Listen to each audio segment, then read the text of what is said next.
Well, if you're like me, you can never have too many Sherman kits out there. There are a lot of them out there, but we can always use more. Here's another very interesting variation. It's the Israeli version of the M4A1 US Sherman medium tank, and they called it the M1. Tamiya is calling it the Super Sherman. It's the M4A1 with the cast hull, not the welded hull. And what Tamiya has done with this kit is taken the running gear and the lower hull and the transmission cover from their older Sherman kit, and added a totally new tooling of the T54 E1 metal cleat tracks, and everything from there up is all completely new tooling. The cast hull is a new tooling, the turret, T23 type turret, the 76mm gun, all new tooling. Some of the on-vehicle tools and stuff are from previous kits, but the figures are also all new. To make this cool version of the M1 Super Sherman, another great addition to the world of Sherman kits. Hey folks, over here checking out Tamiya's new BT42 self-propelled gun kit. It's based on their previous BT7 that came out last year before, a while back. Excellent kit. A lot of new parts here. You can see over here, these are all completely new tool parts to make the BT42 version, including the big turret parts. So here's the previous BT7 kit. You can see with the tracks are different. This is the new BT42 kit. Don't know if you can see how close up there, but the tracks have a completely different pattern to them. Even is this the idler or the drive wheel? And the back here is a completely different design. The fenders are different. A lot of parts on the upper hull are different. Even the rear of the hull is quite different as well. And again, of course, the turret and gun is completely different, with some extra photo etch parts there too. So this is also finished as the, no pun intended, a Finnish Army version of the BT42, which used it, and includes the decals for that. Like the previous BT7 release, it also comes with very easy to shape photo etched parts. It comes with a little form that you can mold, press it over, and put it on there, and it looks beautiful. So this is Tamiya's great new BT42, based on their previously great and still great BT7 kit. So there you go. The antenna, it's made with a etching path, and it's quite thick, so if you touch it, it's not, it's not hurt. Here we are, and here it is, folks. It's the long-awaited and highly anticipated Tamiya P51D Mustang in 1/32. One of the engineering geniuses behind it, as usual. Mark, good to see you again, Mark. Hi, everybody. Nice to see you again.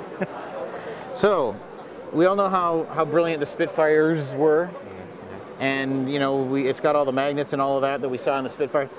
So is this basically what? It's like the Spitfire kit except shaped differently? All the same kind of gimmicks or what?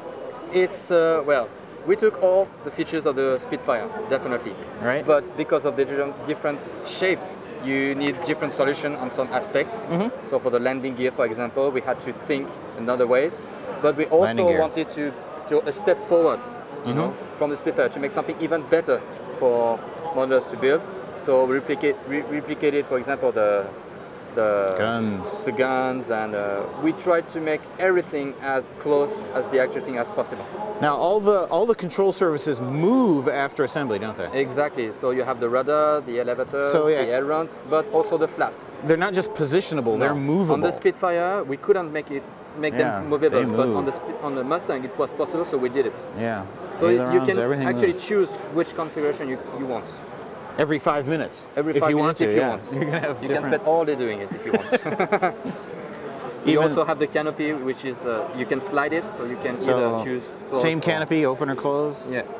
So it's like connected here? Sliding, and then you put it back on the first edge. Wow. Because the movement of the canopy is just sliding back, not just straight. So in a sense, this is like a working canopy. Something like this, yes. Because I always, everybody wants to do a nice job in the cockpit, of course, but then you don't want to close it off because it's usually, kind of somebody's made crappy clear parts and you can't see the details. So you do it open, but sometimes you want to show it closed because the aircraft's lines are better that way. Exactly. So are you like me? I never glue my canopies. I just kind of set them there so I can take it back off. But this is connected but workable. Yes, exactly. That's awesome. It's connected because then you won't lose it. You see, for example, it's very important. And if you put it on the ground and then you walk on it, then you'll be very annoyed. This is true, yeah. it's... Well, you guys have a great parts department, so... No, we try to think about all the problems that may occur for the customer, and so it won't, have it. It's a trouble-free kit. Cool. Show us how the landing gear works in this kit. So the problem with the Mustang was that you have the clamshell doors there, right? And you cannot make them movable because of the size of the thing in 1/32 scale. So we decided to use magnets once more. So you just remove this as a unit, like this. Then on the front of the wing, you have two access panels that are exactly the same as the actual thing, for the size and everything. And then you remove two little screws that just come right out. The landing gear.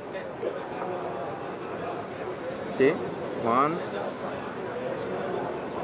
2, and then in the kit you find this part, which is with the covers closed.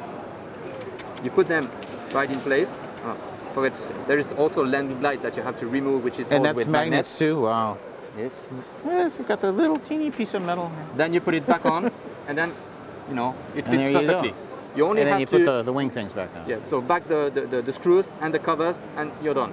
And for the tail gear, you have the full unit, like on the Speed Mark 8, that you remove, and you put one in place with the covers closed, and this one too fits perfectly. Yeah, I know you guys do this with computers, but the fit is just so amazingly perfect.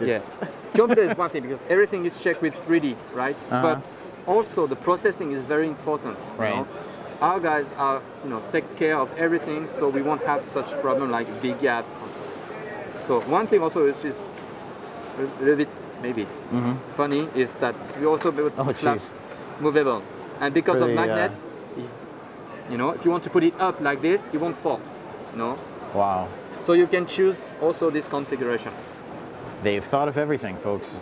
They really have. For the cowling, it's also the same. It's very thin, so the engine doesn't get smaller. So it's really. So the engine parts, you use the same parts came from the Spitfire kit because it's the same engine, right? Yeah, exactly the same engine, but the accessories are different. So then we reproduce all the boxes, the bulkheads, and all the pipings that were very specific to the Mustang, right? And as usual, we get a stand that shows it in flight as well. Exactly. And for the Spitfire, we use the spare tank as right. Yeah. But for this one, there's no tank in the middle, so there is a small panel you remove, and then you get access to the screws. And there you go. So then you take the stand, put it in place, and just fix it with a screw. Very nice. So we got tons of options too. You have 3 different marking schemes. 3 different markings. One is because of the nose art. There's a girl who is very popular with models. The second one is the highest Mustang Ace. 32nd, which is very famous. And there you have this one, it's Glengarry guy, which is a P51 G5. So as it is an early version, it doesn't have the dorsal fin on it. Ah, okay. See? Because both options are available in the kit. Right, so you've got, this is not accessory parts or anything. The actual kit comes with both versions of the tail fin. So you can virtually make any Mustang that participated in the war in Europe with these kits. All the parts in the cockpit that differs from one block to the other are also included. So we really try to, there is also 3 types of canopies, with different shapes. And, we did a lot of research regarding the actual aircraft. We used the actual drawings, manuals, parts list, as much as we could find to make it as accurate as we could. Very good. Couldn't ask for more. All right, now here's some older releases from Tamiya that are coming back around for another lease on life with some new interesting details and things like that. So we got here is the 1/6 scale Honda SD70 DAX. Now this is essentially the same kit that was released a while back, but they've included some new decals by Cartograph to spice things up a bit. And it was explained to me that the original decals didn't have the 50cc logo on them the first time around, but this time they have them, so you can be proud of those 50cc's pumping in your little DAX. Now coming up here is a Porsche 961 from the Le Mans race series. This was also released quite a while ago, and it's coming back around with a new set of decals, and this time also with handy dandy self-adhesive masks that help you paint the car around the windows and stuff like that. Now over here is a Honda NSX Type R. Again, an older kit that is being re-released, this time with not only new decals, the window masking self-adhesive thingies, but also a fret of photo-etched detail parts to help spice it up even more. Now coming down here, another bike kit. This is the Bimota Tesi, which I don't know how to pronounce, 1D906 SR, which was released quite a while ago, and it's coming back around. It's a very interesting bike, just as talking about the real bike, is it's got this funky horizontal fork steering. It doesn't have the standard forks that come down like this. It comes out from under. Now what the benefits of that are exactly, I'm not sure, but it certainly looks interesting. Now what they've done with this kit is, of course, it's got, again, new decals, and these metal parts that are part of the front fork and steering system in the original kit were issued as die-cast parts, or yeah, die-cast metal parts, white metal parts, which if you've worked with those, you know they could be a little soft sometimes, don't really stay straight and true. But this time they are machined metal, so they will hold their shape forever. So added on. Now the original kit had these removable cowls with screws and the screwdriver included, just like it was the first time. So there you go. These are 4 older Tamiya kits given new leases on life with some new decals and new accessory parts.